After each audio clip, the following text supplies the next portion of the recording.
another wonderful piece of old audio gear to show you. Well, I've got a few pieces actually, and my absence from the camera work is mainly due to the fact that I've been writing my thesis, which the physical counterpart to which is over there, so I can show that to you. Unfortunately, I've cleaned all of my kit down. I'll probably just flash up a picture of what this ping pong table's been looking like over the past few months.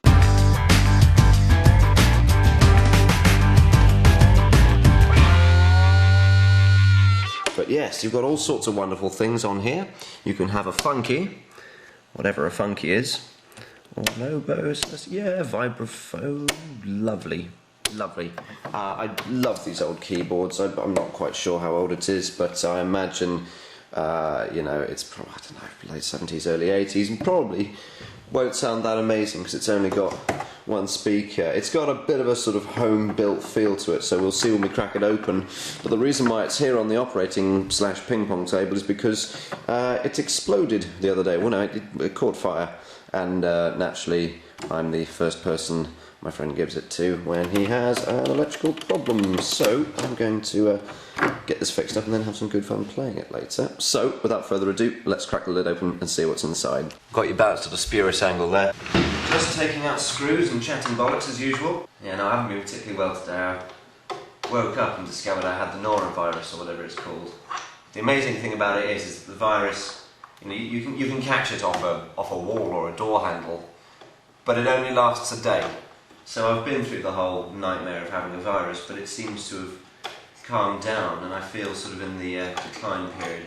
But I went, you know, from being perfectly normal to having a temperature to being considerably more unwell, and in the end I had to leave my car where it was in town and get someone to pick me up. Not a nice position to be in.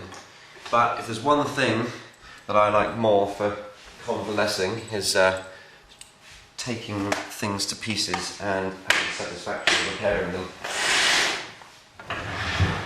I don't think this is going to be a rocket science job. I know that these things are full of aged, I think, paper film caps, which like to catch fire when subjected to normal working temperature. Like I said before, this has sort of got a home-built feel to it, even though it is a Casio. I can see already that other people have been inside it, and I get the feeling from the condition that it's in that whoever owned it for however many years was probably a bit of an electrical guru themselves and probably modified it or maintained it, so we shall have a look.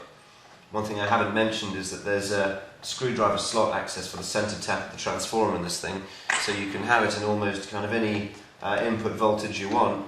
You know, 240, 230, 110, 120. There are all sorts of weird ones in there that you wouldn't normally have apart from kind of Britain and America and the rest of Europe. Phone out of pocket, so let's see what's inside this thing. Aha! Oh, this is fantastic. Everything is laid out so beautifully and evenly and cleanly. Yeah, now you see, that's the thing. This looks, I don't know, a bit too kind of handcrafted. They've used, oh, I've just forgotten what that sort of squashed, you know, kind of PVC, PVA kind of crushed. You use it in craft design technology, you know, when you're building tables and chairs and models, you know, in design lessons at school. MDF, that's what it is. And you can tell here that, you know, it's all been done by hand, so whether, you know, they were having to cut costs at the sweatshop or whatever, I don't know, Casio, but yeah, that speaker mount looks a bit home botched, but do you know what? I love it for its charm. Now, the owner of this thing told me that, you know, something caught fire and smoke was billowing out, and I'm already slightly curious of this 0.022 picofarad paper cap. It seems that the well, the top of the wretched thing seems to have come off. There's another one here, and I'm once again struck within the dilemma of, well, do I just replace the one that's burnt up, or do I replace them all? Probably better to do that. I haven't yet been bitten in the foot by, saving money and time by just replacing the caps affected instead of doing them all. But I have, I do always say whenever I give a piece of kit back, well, but there were other caps there of the same age and manufacturer and whatever. So, let's just see. I've got pretty much every kind of cap under the sun in storage, but not these types. But they might not be paper film. I don't know what they're made out of, but obviously some weird thing. But we don't necessarily know whether they're the culprit, but we shall soon see. It's so hard to display these things properly on camera, but you can see, if I can get some wretched focus, you can see here that I'm going to have to replace it anyway. I guess caps do like to give off an awful lot of smoke if they heat up, but this looks like it's going to be a pretty simple repair. I love this because all the through-hole parts are just labelled beautifully, and from what I can see, that fuse looks to be in order, but obviously I'll do a continuity test. So yeah, as expected with this thing, beautiful layout, everything is visible and easy to understand. You've got your power supply over there, your main brain here. Let's having a look at the ICs. I believe this one, the D78002G031, I believe that is probably RAM by NEC, yeah. It's probably, I don't know, 64 megabytes or something like that, but a solid state memory. Can't really see what direction that is the right way round, but I believe that is probably,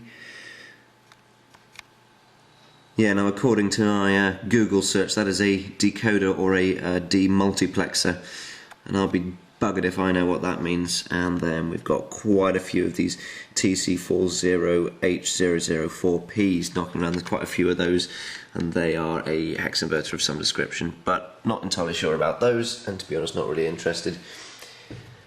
Yeah, that cap just has to be it, so it's just going to be one of those really no-brainer repairs. And I like the no-brainer repairs because they stop me from losing sleep at night. But yeah, pretty much. But yeah, no, I was being pretty reckless before. I just shoved my thumb in around there, came away smelling really gritty, so I hate to think what sort of noxious chemical's been leaking out of that. But anyway, time to get that power supply board off and see what can be done. Yeah, so I managed to get that whole PCB out. This rather makeshift heatsink was a bit of a ball ache to get out, but I've got there eventually.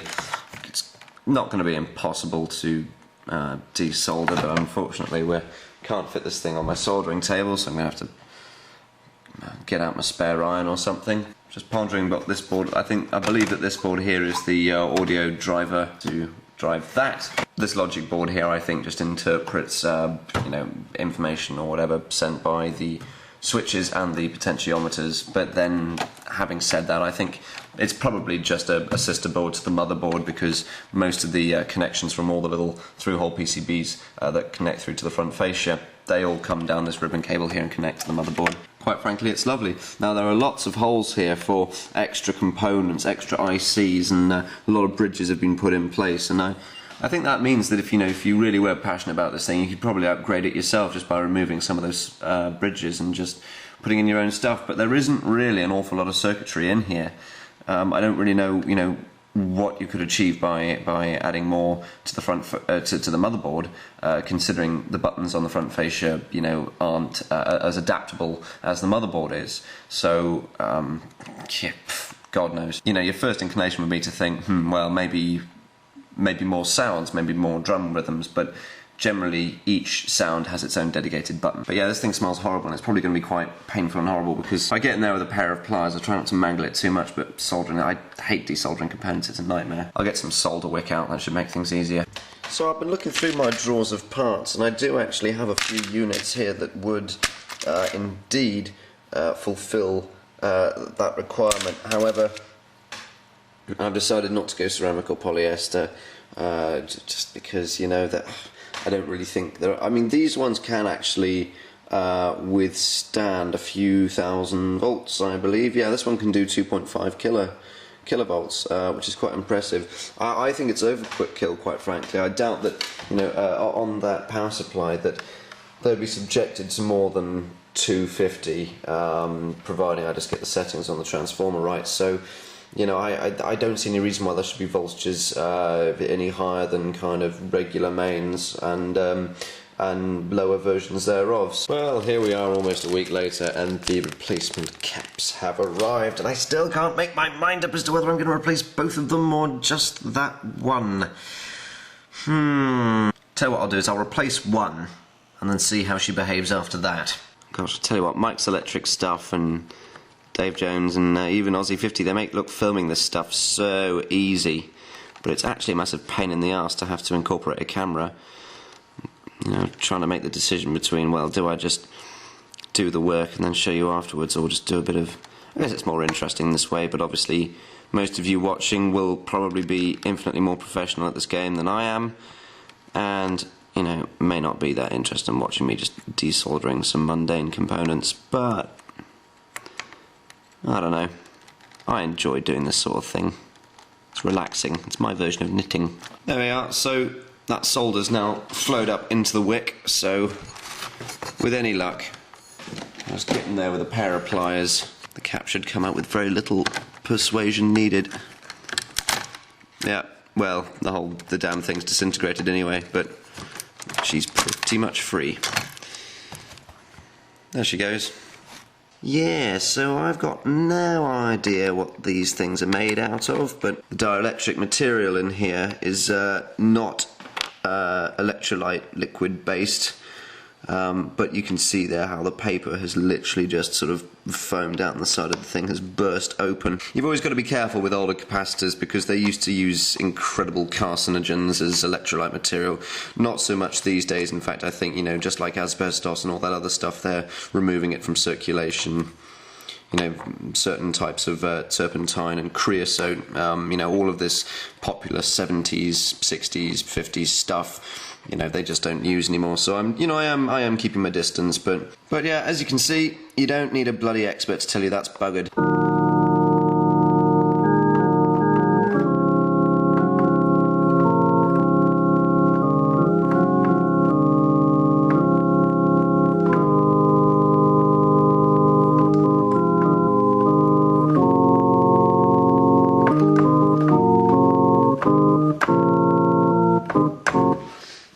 Feature this keyboard has, if I... Right, can't seem to stop that now.